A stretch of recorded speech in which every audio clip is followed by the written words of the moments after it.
হয়ে গেছে, এবার সবার ঘরে আসার পালা। আবার পুনরায় সব খড়গুলোকে বিছাতে হবে, মশারি টাঙাতে হবে, সবাইকে সবার নিজের নিজের নিজ স্থানে রাখতে হবে। তো সেগুলো কমপ্লিট করে নেওয়া যাক নাকি।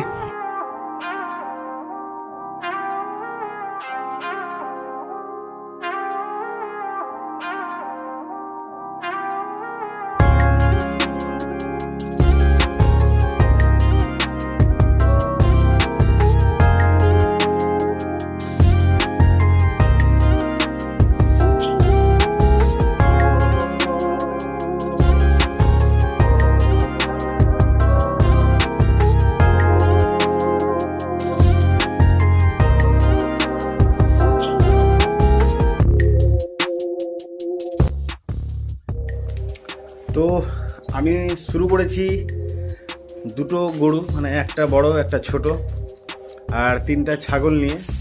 এখন দেখা যাক কতদিনে সেটা কমপ্লিট করতে উঠতে পারি, একটা ফার্ম পরিণত করতে পারি। তা আমার এই জার্নি শুরু হয়েছে, তোমরা আমার সঙ্গে থাকো, দেখতে থাকো।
গুড নাইট সবাইকে, সবাই নিজের নিজের